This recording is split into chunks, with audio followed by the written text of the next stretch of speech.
for you, and I can't let go.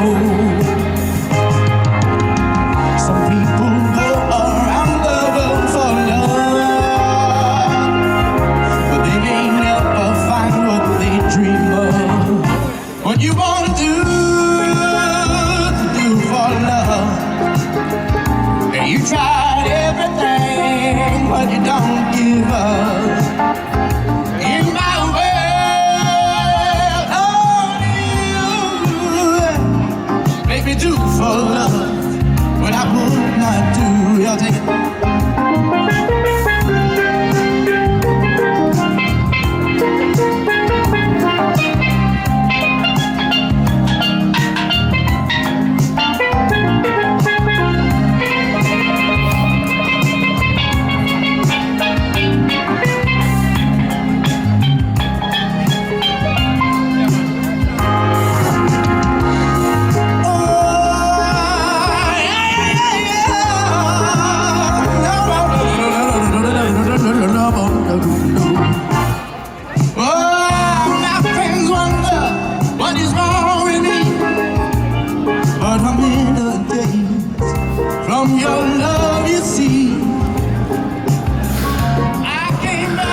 Hello viewers, this is I, James Kalm, your half-assed reporter, the guy on the bike, and we are back in Chelsea, and we're going to go in to the Gagosian gallery and look at a very fun, interesting show.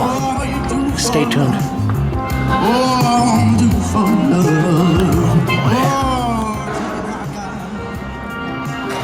Okay, well, we'll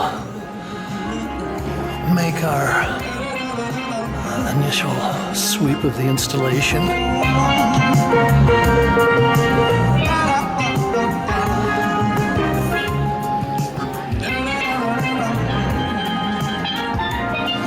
So this is an exhibition by Jamian Juliano-Villani.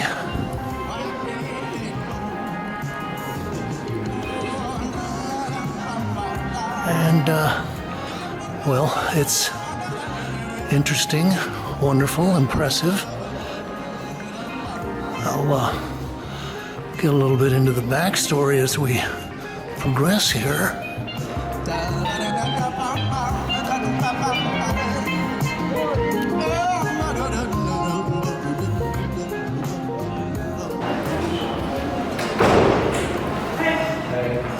Okay, well, this is titled, oddly enough, Ashley 2024. It's oil on canvas 72 by 112 inches. And the reason I say it's kind of a strange title is because this is actually based on a photograph of Jean-Michel Basquiat. And I believe this was on the cover of the New York Times magazine section. Of course, she's kind of doubled it and spliced, I guess, 3 versions of this together. Also, a little note is that I used to work for Utrecht, the art supply store, which is about 4 blocks up the Bowery from where Jean-Michel's studio was, and I actually made a delivery to him around this time. And I guess the title Ashley refers to a song that the band that Jean-Michel Basquiat was in, titled Grey, played in homage to Ashley Bickerton, who was a kind of a neo-geo artist, a second generation pictures person.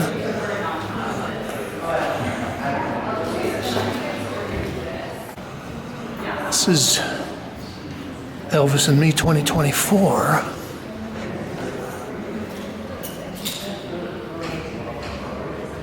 '98 by 63. I think the other thing that I was reading about is that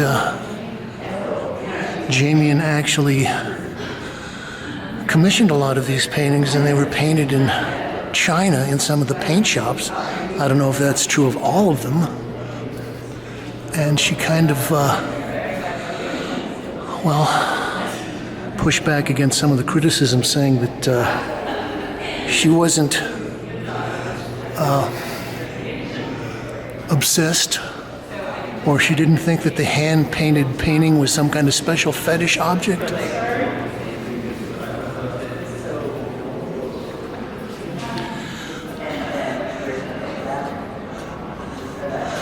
And they also make a point of talking about how she is a connoisseur of kind of kitsch pop culture.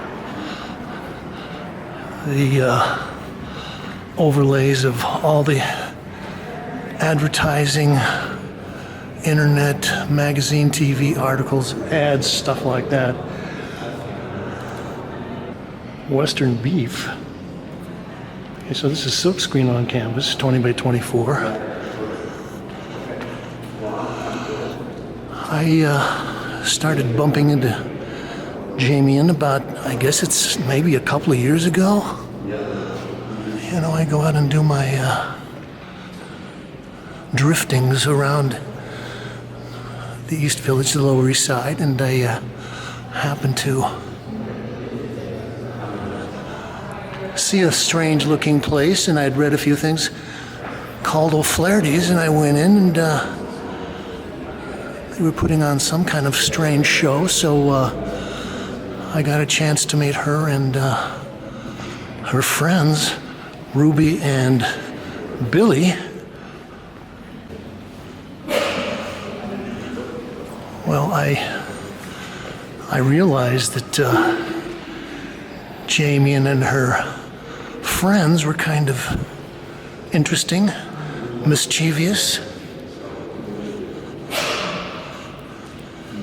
and I started going in and paying attention to the shows. At one point, she gave Ashley Bickerton a show there, and you can go back in the files, I covered that. Okay, so this is called Henry. I got a picture of Henry Kissinger. And then I'm thinking that, all these toy cars and stuff in the background make me think of I think it was Chris Burden, did a huge piece with all kinds of little toy cars that would roll around this giant system. This is oil on canvas 82 by 150.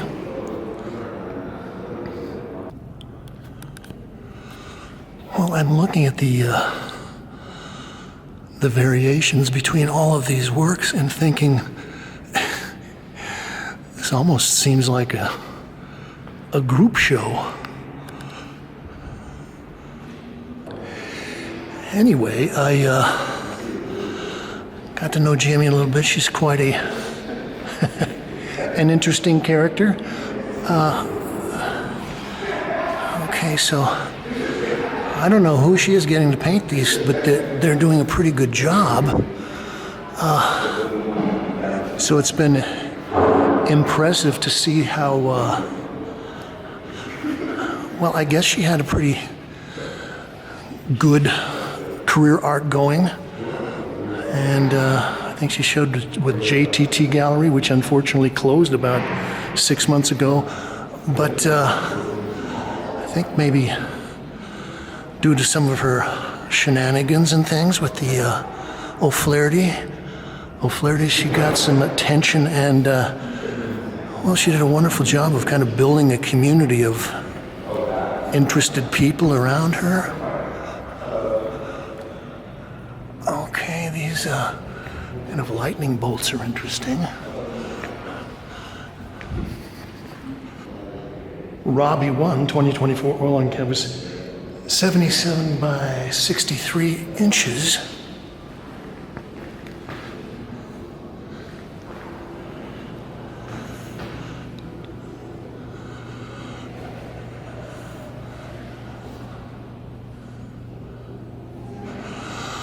I think the other thing that I was thinking about on my way over here was that they talk about her being a kind of a connoisseur of pop imagery. The media overload of images and the incredible amount of crap that people out there are trying to sell you. And they were saying that she knows how to pick them and put them together in an interesting way. So here we've got a kind of an old handmade quilt, but then we've got some cherry hubcaps on there. We got a Mercedes-Benz, some other things, mag wheels.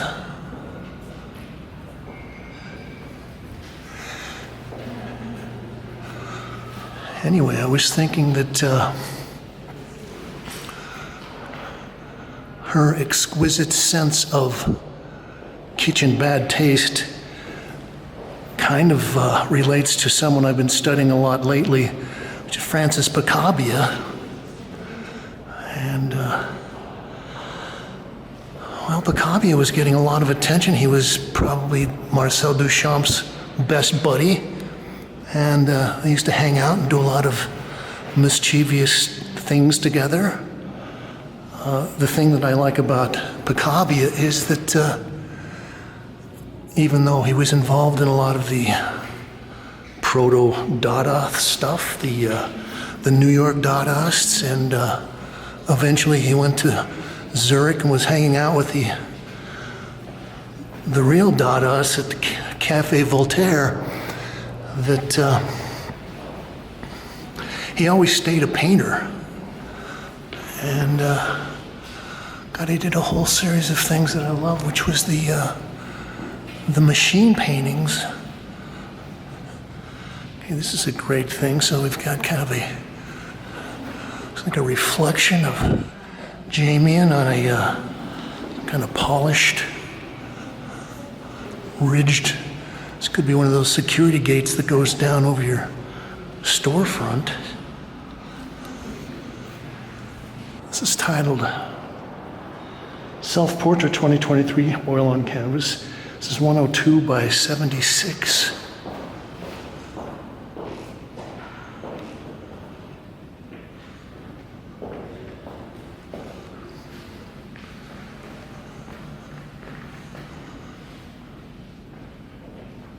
It's titled Robbie 3, 86 by 69.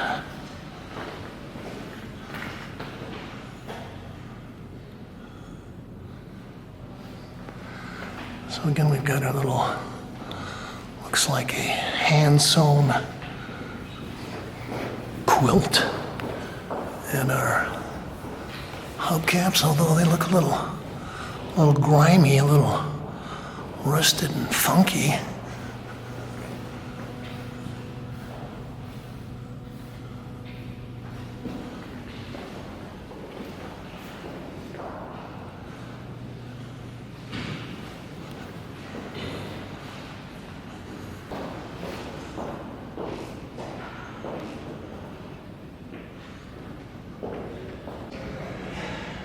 This is titled Software 2023 Oil on Canvas 61 by 83.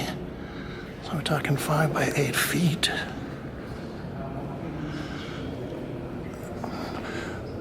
Well, we were talking about how Jamian uses a lot of media, advertising, internet stuff, but she also has a file of photos I guess she's clipped from art history books and things like that. And they also make a reference to the fact that she's also pulling out things from art history that she's playing with, putting in, combining, melding.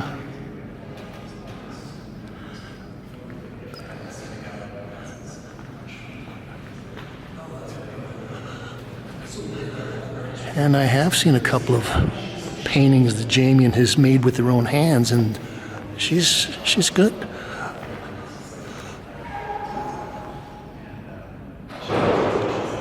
It's titled Sloppy Joe's 2024, 83 by 127.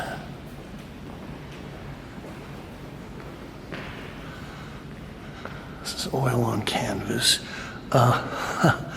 Guess what? This kind of looks like part of the new O'Flaherty's.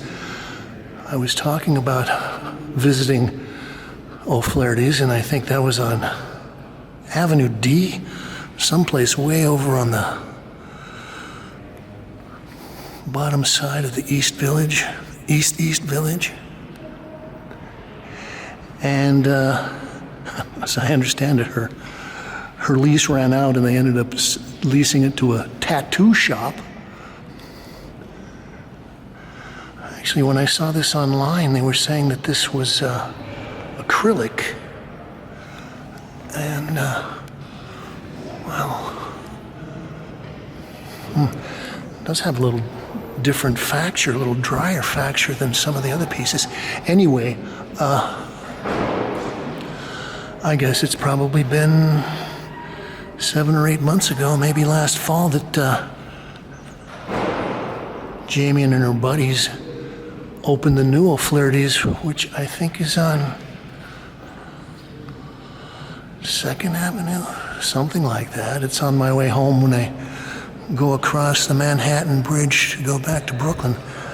So I pop in there occasionally, but it's used to be the Two Boots Theater. Two Boots is kind of a pizza shop, family pizza shop here in New York. Okay, so as I spend a little more time looking at this and thinking, gosh, this looks like an oyster with a pearl in there. Somehow it's right in the main beam of the light there.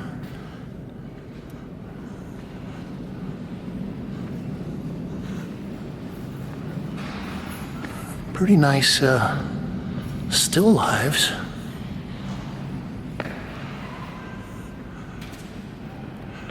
And yeah, gosh, these loaves of bread almost look like somebody's brain samples. Some kind of a forensic biologist studying things. I was going to say, even if she just is picking out the photos, she has picked out some pretty weird things and then had them kind of put together strangely.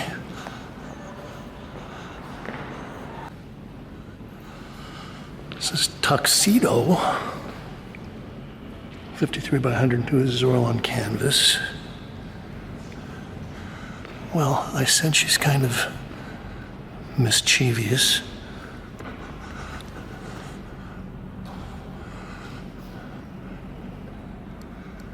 And in a certain way, this kind of riffs on something you might see in an art forum ad.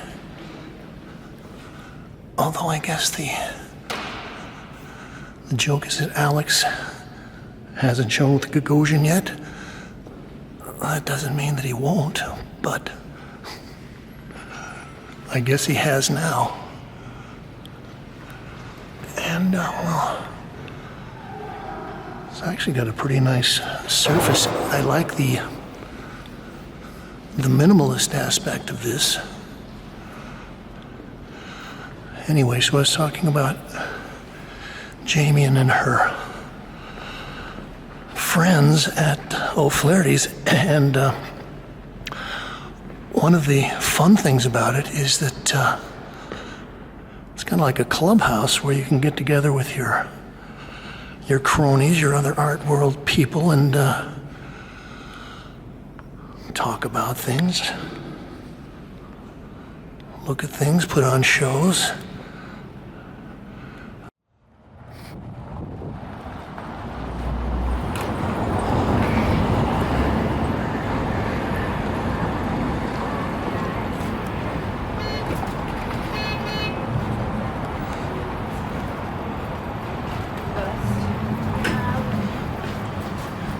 It's a very nice.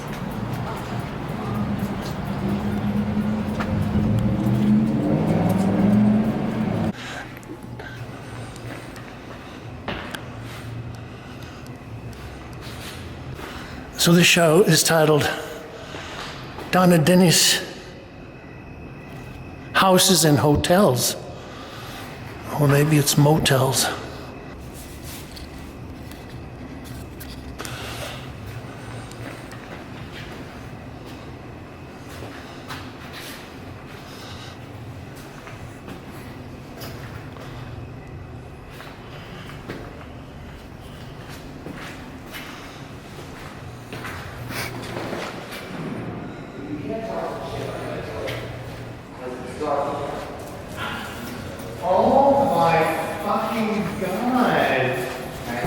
Are you kidding me? The lights come on.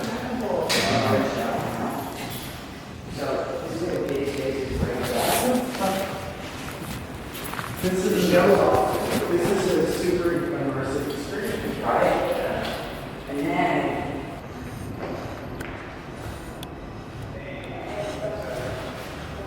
vacancies.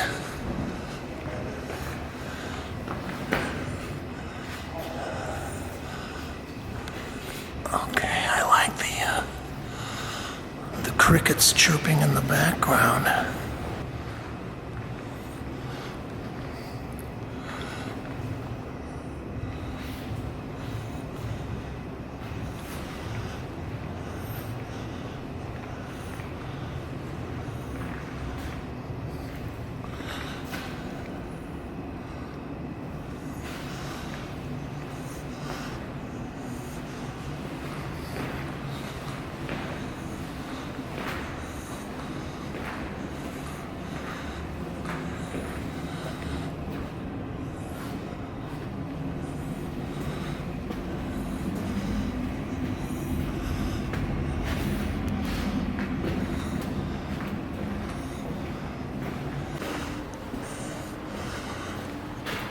Gosh, we got a little house on top of the rock here.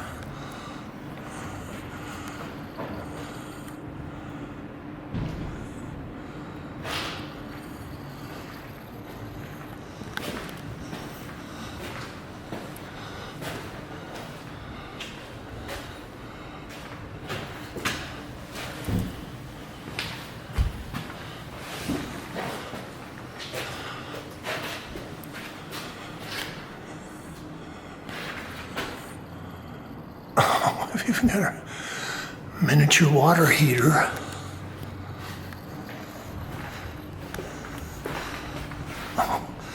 Okay, the tide is out.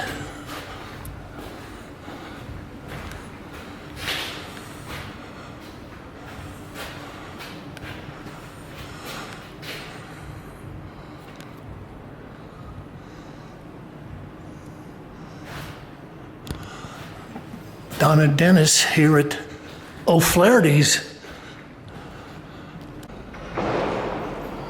SpaghettiOs. This is 73 by 83. I just finished reading Prudence Pfeffer's book, Quinty Slip, The New York Street That Changed Art History Forever, American Art History Forever. And, well, one of the main characters in that book is James Rosenquist. And so they've got a chapter on him, and he spends probably about 2 pages talking about some of his paintings of spaghetti. And so I guess you would consider this a riff on that kind of pop art, but a pop art that has been removed even to a more commercial, consumer-oriented version. And I guess that would be your mozzarella cheese, maybe. Campbell's SpaghettiOs, spicy original, red hot. Oh, okay, I've never seen red hot spaghetti. Sounds delicious, though. Okay, here's our final piece.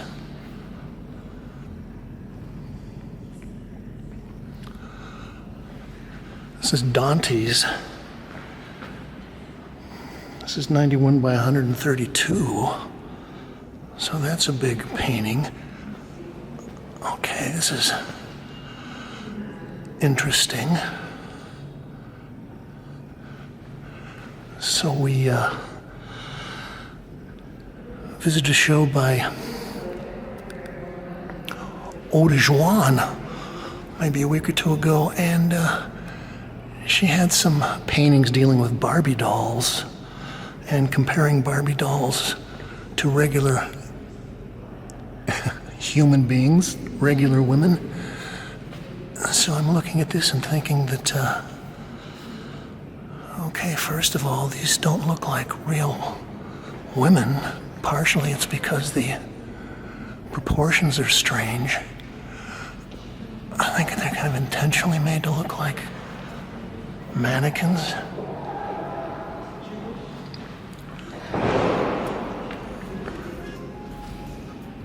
So they're saying this is oil on canvas. Also, I'm looking at this painting right there. It looks kind of Renaissance-esque. Maybe that's a little Rococo. Baroque.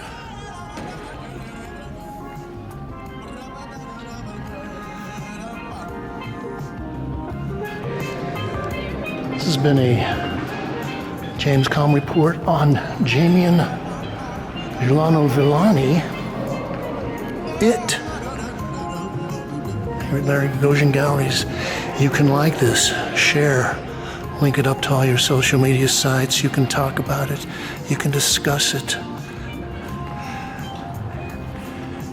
And you can leave your thoughts, ideas, comments, criticisms, and reviews below. And you know what, people? I'm going to ask you to say a special thank you to all the buskers, the dozens and dozens and dozens of buskers that I've been opening the Kalm report with for years. I think they do a lot of interesting stuff. It's like they say, sometimes they're good, and then there are other times. But I think the buskers are a big part of the Kalm report. And so we say thank you to the buskers, and thank you, Kate. Oh, and you can subscribe.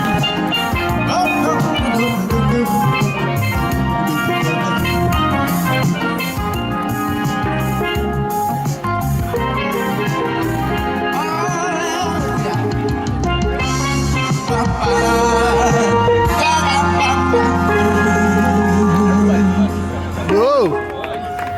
All right. That was great, man. Great. You just met. This is your first time. Yay! We're virgins. This is my first time.